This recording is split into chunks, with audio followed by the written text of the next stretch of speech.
రామూర్తి గారు, నాగార్జున గారు మీరేం చెప్తారు? ఆర్టీసీ కార్మికుల యొక్క ఈ నిరసనలు సంబంధించి సమ్మె వల్ల సామాన్య ప్రజలైతే ఇబ్బందుల పాలవుతున్నారు. ఎంత త్వరగా సమ్మె ముగిస్తే అంత మంచిది అని అందరూ కోరుకుంటున్నటువంటి పరిస్థితి. బీజేపీ వ్యూ ఏంటి? సో బీజేపీ అయితే ఫస్ట్ ఆర్టీసీ సోదరులు ఎవరైతే సమ్మె చేస్తున్నారో వాళ్ళకి పూర్తి మద్దతు ఇస్తుంది సార్. వాళ్ళు తొందరగా సమ్మె విరమిస్తే అందరికీ మంచి జరిగింది, దానికి కాదని లేము. కాకపోతే ఈ సమ్మె ఏంటి, ఆ సమ్మె ఒకసారి మనం చెక్ చేసుకోవాలి. ఇది ఆర్టీసీ డ్రైవర్లు కానీ ఆర్టీసీ కండక్టర్లు కానీ డిమాండ్ కాదు సార్.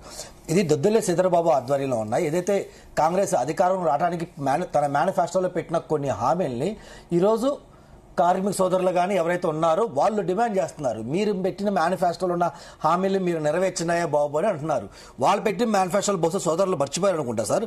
అందులో వాళ్ళు చెప్పడం జరిగింది, ఆర్టీసీ కార్మికులను ప్రభుత్వం విలీన ప్రక్రియ పూర్తి చేసి 2 పిఆర్సీ బకాయిలు వెంటనే చెల్లిస్తాం సార్, వెంటనే చెల్లిస్తామని చెప్పి అక్కడ వాళ్ళ మేనిఫెస్టోలో రాశారు. బహుశా సోదరులు ఆ మేనిఫెస్టో గుర్తులేదనుకుంటా. 28వ పేజీ మీరు చెక్ చేసుకోండి. 14వ హెడ్డింగ్ కింద 28వ పేజీలో మీరు పెట్టడం జరిగింది, వెంటనే చెల్లిస్తామని చెప్పడం జరిగింది. వెంటనే చెల్లిస్తామంటే ఇంకెన్ని సంవత్సరాలు? ప్రభుత్వం ప్రజలు మీకు ఇచ్చిన 5 సంవత్సరాల అధికారంలో దాదాపు 2.5 సంవత్సరాలు అయిపోయింది, ఇంకా 2.5 సంవత్సరాలు మిగిలింది. అంటే వెంటనే చెల్లిద్దామంటే 5 సంవత్సరాల తర్వాత 5 సంవత్సరాలకి 1 రోజు 2 రోజుల ముందు మీరు కూర్చొని ఇది చేస్తారో ఒకసారి మీరు చెక్ చేసుకోవాలి. ఎందుకంటే ఇది డెఫినెట్గా అవునన్నా కాదనుకున్నా కానీ ఇది కాంగ్రెస్ మేనిఫెస్టోలో పెట్టిన హామీలు. ఆ హామీల్లో వాళ్ళు ఏం చెప్తున్నారు, 32 డిమాండ్లు 28 మేము వెంటనే నెరవేరుస్తాం అని మీ యొక్క మంత్రి ఈ రోజు ప్రెస్ మీట్ పెట్టి చెప్పడం జరిగింది. నేను భారతీయ జనతా పార్టీ నుంచి సూటిగా ప్రశ్నిస్తున్నాను, ఆ రోజు మీరు మేనిఫెస్టోలో ఏం పెట్టారు? మేము వెంటనే పరిష్కరిస్తామని చెప్పి 2.5 సంవత్సరాలు టైం తీసుకున్నారు. మళ్ళీ ఎవరైతే వీళ్ళ డిమాండ్లు 29 డిమాండ్లు మీరు తీరుస్తా ఉన్నారు కదా, మళ్ళీ ఇవి తెచ్చడానికి మళ్ళీ 2.5 సంవత్సరాలు మీరు సమయం తీసుకుంటారా? ఎందుకంటే వెంటనే అంటే మీ లాంగ్వేజ్ 2.5 సంవత్సరాలు కదా. ఇంకోటి చూసుకోవాలి, వీళ్ళు మానస పుత్రికగా చెప్పుకుంటున్నారు. ఏమని? మహిళలకి మహాలక్ష్మి పథకం కింద మేము ఫ్రీ పథకం పెట్టామన్నారు. రైట్, ఫ్రీ పథకం పెట్టా, దాన్ని ఎవరో కాదంట్లా. ఆర్టీసీ సోదరుల దగ్గర నుంచి అన్ని పార్టీలు దాన్ని స్వాగతించాయి, దానికి ఇబ్బంది లేదు. కానీ ఒక కన్సర్న్ మినిస్టర్ మీ యొక్క మేనిఫెస్టోలో పెట్టి ఒక హామీని నెరవేర్చే ముందు ఆ డిపార్ట్మెంట్తో కానీ ఆ కార్మికులతో కానీ అందులో ఉన్న ఎవరైతే సిబ్బందితో ఉన్నారో వాళ్ళతో మాట్లాడి సమీక్షించి మీరు డెసిషన్ తీసుకోవాలి కదా. మరి సమీక్షించి డెసిషన్ తీసుకునేటప్పుడు ఒక మహాలక్ష్మి పథకం కింద పెడుతున్నప్పుడు ప్రభుత్వానికి ఎంత ఖర్చు ఆర్టీసీకి పే చేయాలి, మంత్లీ ఎంత పే చేయాలి, దానివల్ల ఎంత నష్టం వస్తుంది, దానివల్ల శాలరీలు వాళ్ళు ఇంటర్వ్యూలో ఇవ్వాలా ఇవ్వకూడదా, ఇవ్వస్తున్నారు ఇవ్వలేదు ఒకసారి మీరు చెక్ చేసుకోవాలిగా. చెక్ చేసుకుంటానే మీ యొక్క మేనిఫెస్టో మీరు వెళ్ళేటప్పుడు కార్మికుల దగ్గర తీసుకెళ్ళాలి కదా.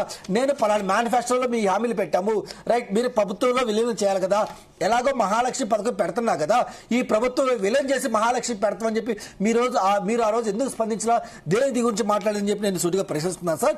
దాంతో పాటు మా సోదరులకు సంబంధించి కూడా విలీనానికి సంబంధించి కూడా ఒక కమిటీ వేసాం. ఆ కమిటీ ద్వారా నిర్ణయం తీసుకోబోతున్నాం. ఎటువంటి విలీన ప్రక్రియ పూర్తయిన తర్వాత ఎటువంటి ఇబ్బందులు రాకుండా అటు ఉద్యోగులకు కావచ్చు ఇటు ప్రభుత్వానికి కావచ్చు కోర్టుల్లో కూడా చిక్కులు లేకుండా చూసే ప్రయత్నం చేస్తాం. చిన్న టెక్నికల్ ఇష్యూస్ ఉన్నాయి, వాటిని క్లియర్ చేసే ప్రయత్నమే మాదని చెప్తుంది ప్రభుత్వం. సార్ రైట్, ఇది కొన్ని పాపాలు కేసీఆర్ గారి గవర్నమెంట్ కూడా భరించాలి. ఎందుకంటే నాడు కేసీఆర్ గారి గవర్నమెంట్ 2023 ఎన్నికలకు వెళ్ళేటప్పుడు అడావుడిగా ఏమి చెప్పకుండా మేము ప్రభుత్వంలో విలీనం చేస్తామని చెప్పి ఒక స్టేట్మెంట్ ఇచ్చి వదిలేశారు. సరే, వాళ్ళు చెప్పడం జరిగింది, కనీసం వీళ్ళ సరే వాళ్ళ పాపం వాళ్ళు ఓడిపోయారు, వాళ్ళు వచ్చిన చేస్తారు లేదు తర్వాత సంగతి. ఆయన ముందు ఎలక్షన్ ముందు నోటు మారేగా చెప్పాలి కాబట్టి చెప్పి వదిలేశారు.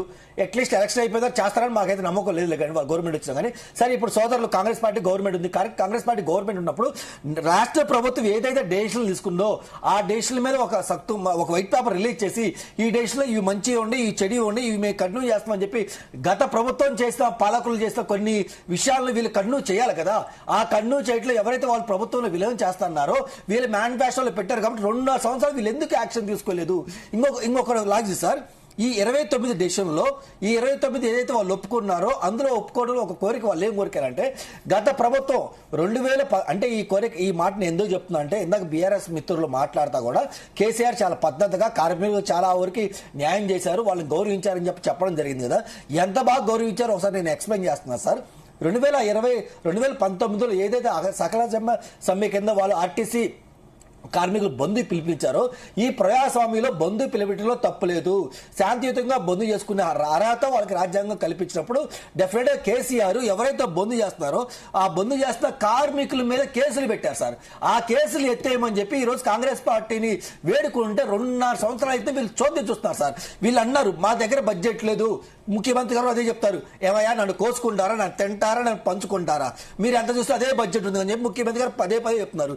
మరి ఈ కేసులు ఎత్తేయడానికి మీకు ఏమన్నా ₹1 అవసరమా? దాని ముందుగా సార్ దాని గురించి మీరు స్పందించండి.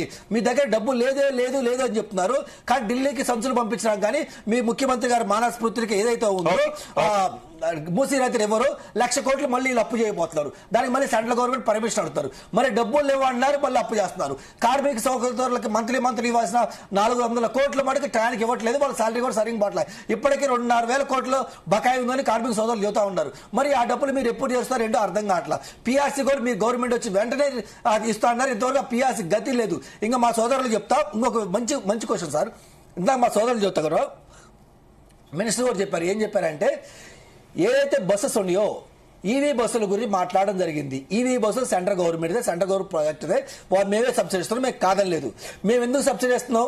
ఈ యొక్క పొల్యూషన్ తగ్గించడానికి ఈవీ తీసుకొచ్చినాం, మేము తీసుకొచ్చినాం. అలాగే మీ స్టేట్ గవర్నమెంట్ ఉంది, మీరు కూడా ఒక ఈవీ పాలసీ తయారు చేయాలి కదా.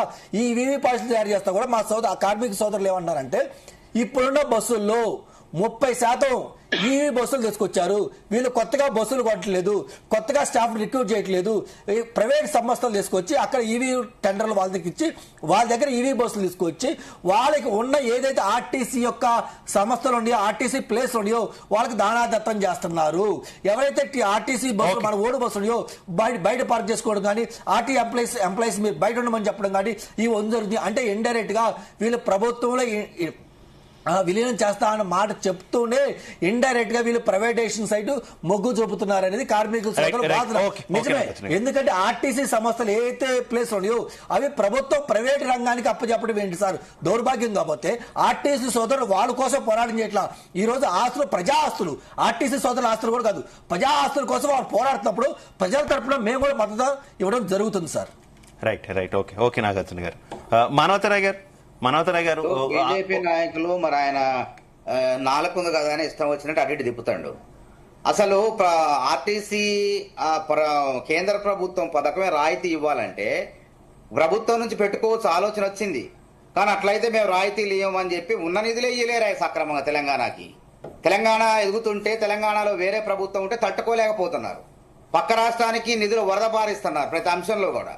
ఈ వికసిత భారత్ కాదు వివక్ష భారత్ గా ఈ రోజు పరిపాలించుకుంటూ తెలంగాణ పట్ల వివక్ష చూపుకుంటూ ఒక పక్క ఆర్టీసీ రాయితీలు ఇవ్వము, ఒకవేళ మీరు మీ డిపోల నుంచి ప్రభుత్వం నుంచి చట్ట ప్రకారం కార్పొరేషన్ కొనుగోలు చేస్తే మీకు రాయితీలు ఇవ్వమని చెప్పి ఒక పక్క బెదిరింపులు దిగుతూ రకరకాల వేధింపులకు గురి చేస్తూ మళ్ళీ ఇక్కడ కూర్చొని చిలక పలుకులు పలికితే ఎవడు నమ్ముతాడు? ఇంకోటి గుర్తుపెట్టుకోండి, ఆర్టీసీని కాపాడుకునేందుకు కాంగ్రెస్ ప్రభుత్వం శతవిధాల ప్రయత్నం చేస్తుంది. అసలు 30 మంది ఆర్టీసీ కార్మికులను పొట్టన పెట్టుకున్న బీఆర్ఎస్ నాయకులు ఈ రాజకీయ విమర్శలను ఒకసారి పక్కన పెడితే ఇప్పుడు మెట్రో వ్యవహారానికి వస్తే మెట్రో నష్టాల్లో ఉంది, ఆ సంస్థ భారాన్ని మోయలేకపోతుంది, పూర్తి స్థాయిలో ప్రభుత్వం స్వాధీనం చేసుకోవాలని అనుకుంది, స్వాధీనం కూడా చేసుకుంటున్నటువంటి పరిస్థితి, ఆ నష్టాలను కూడా వారికి భర్తీ చేస్తున్న పరిస్థితి. కానీ ఆర్టీసీ విషయంలో ఎందుకు ఆ తరహా వైఖరి కనిపించట్లేదు? మెట్రో అయితే ఒక రకంగా, కార్పొరేట్ సంస్థలు నష్టాల్లో ఉంటే ఒక రకంగా ప్రభుత్వ వైఖరి, ఆర్టీసీ ప్రభుత్వ పరిధిలో ఉన్నటువంటి ఆర్టీసీ నష్టాల్లో ఉంటే మాత్రం మరో రకంగా. ఎందుకు ఆర్టీసీ కొత్త బస్సులు తీసుకోరు? కేవలం మిమ్మల్నే కాదు, గతంలో కూడా బీఆర్ఎస్ ప్రభుత్వం ఉన్నప్పుడు కూడా మెట్రో నష్టాల్లో ఉంది అంటే ఆ సంస్థకి కొంత ఆర్థిక లబ్ధి చేకూర్చినటువంటి పరిస్థితి మనం చూసాం. ఎందుకు ఇలా ప్రభుత్వాల వైఖరి మెట్రో లాంటి సంస్థల విషయంలో ఒకలాగా, ఆర్టీసీ లాంటి వ్యవహారాల దగ్గరకు వచ్చేసరికి ఇంకొకలాగా వ్యవహరించడం ఎంతవరకు కరెక్ట్ అనేది క్వశ్చన్. ఇప్పుడు అది ఆర్టీసీ మెట్రో అనేది వేరండి. ఇది పబ్లిక్ ప్రైవేటు భాగస్వామ్యంలో ఉన్నది మొదటి నుంచి. పీపీపీ దాని విభాగం ఆధ్వర్యంలో అది 2 భాగస్వామ్యాలతో నడుస్తుంది. కానీ ఆర్టీసీ అట్లా కాదు, మొదటి కార్పొరేషన్ కిందనే ప్రభుత్వం కింద అనుబంధంగానే ఉన్నది అది. కాబట్టి ఇక్కడ ఏంది, ఆ మెట్రో అనేది ప్రైవేటు పెత్తనం ఎక్కువైపోయింది, నష్టాలు వస్తున్నాయి, ప్రభుత్వం నుంచి వాళ్ళకి నిర్వహించడం చేత కావట్లేదు. కాబట్టి ప్రభుత్వమే విలువైన ఆస్తులు ఉన్నాయి, తర్వాత ఆస్తుల్ని కాపాడుకోవాలన్నా వాళ్ళకి ఎంతో కొంత ఇచ్చేసి ఏప్రిల్లో స్వాధీనం చేసుకోవాలి దాన్ని. అని ఏప్రిల్ నెల వరకు ఉంది సమయం మనకి. ఇంకా ఈరోజు కేబినెట్ లో చర్చించి దాన్ని ఏ విధంగా కేంద్ర ప్రభుత్వం నుంచి రైల్వే శాఖ కార్పొరేషన్ ఏదో ఉంది దాని నుంచి ఒక 13,000 కోట్లు రుణాలు తీసేసుకొని ఆ మెట్రోను ప్రభుత్వ పరం చేస్తున్నాం, ప్రైవేట్ లేకుండా చేస్తున్నాం. అక్కడ కూడా అంటే ప్రైవేటును తొలగించేసి ప్రభుత్వ ఆస్తిగా మారుస్తూ ఉద్యోగ భద్రత కల్పించబోతున్నాం. అదే విధంగా దాన్ని కాపాడాలంటే మేము అన్న అధికారంలో రాంగంలోనే చేయొచ్చు, కానీ విధానపరమైనటువంటి అంశాలు, ఆర్థిక పరమైన అంశాలు ముడిపడి ఉన్నాయి. వీళ్ళ ఏముంది, వాళ్ళు ఇష్టం వచ్చినట్టు మన అధికారం లేదు. రాజకీయ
ఏం